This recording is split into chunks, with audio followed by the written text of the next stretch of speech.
মা, মই শুনছুং মায়ের ঋণ নাকি নিজের গায়ের চামড়া কাটিয়ে জুতা বানিয়ে দিলেও নাকি শোধ হয় না। তুই যেটা বাবা শুনছিস এটা তো ঠিকই কথা, মায়ের ঋণ কখনো শোধ করা যায় না। তা মা, কি করলে তোমার ঋণ শোধ করা যাবে মোক না কন্তু, আমি চেষ্টা করি দেখো করা যায় কি না। বাবা তুই মায়ের ঋণ শোধ করে চাইছ চল, তুই যদি এতই যদি মায়ের ঋণ শোধ করে চাইস তা যা না ভাত ধরিয়ায় তো কম চল। মা, আমি তো কোনো কিভাবে মায়ের ঋণ শোধ করা যায়, তুমি ভাত আনবে আর কেন করলু? তুই যা কানে ভাত আনে মুই তো কই মেলে যা।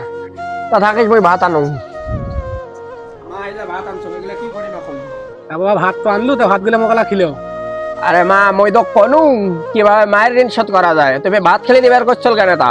তুই ভাত খেলেও কেন, তার উত্তর বাবু বলে আপনি।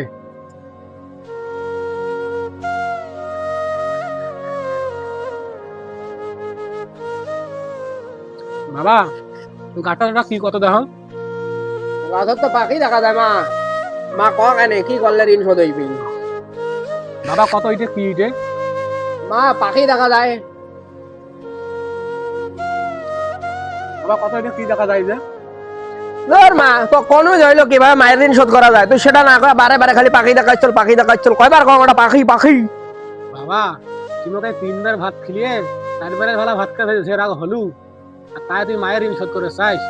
তুই যখন ছোট আছো জানিস তোকে এতক্ষণা ভাত খিলে জানে কত মুই কষ্ট করছি রে বাবা। আর আজ তুই বড় হছিস, চলাফেরা করে পাইস, আর তুই কইস মায়ের ঋণ শোধ করবু? হয় আমার ভুল হয়ে গেছে, মই বুঝবার পাক নাই আসলেই গায়ের চামড়া কাটিয়ে মায়ের জুতা বানিয়ে দিলেও এর ঋণ শোধ করা সম্ভব নয়। মা, আমার ভুল হয়ে গেছে।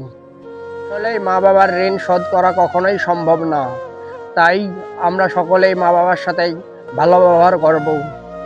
আমাদের ভিডিওটি ভালো লাগলেই ফলো দিয়ে লাইক কমেন্ট শেয়ার করে আমাদের সাথেই থাকুন। ধন্যবাদ।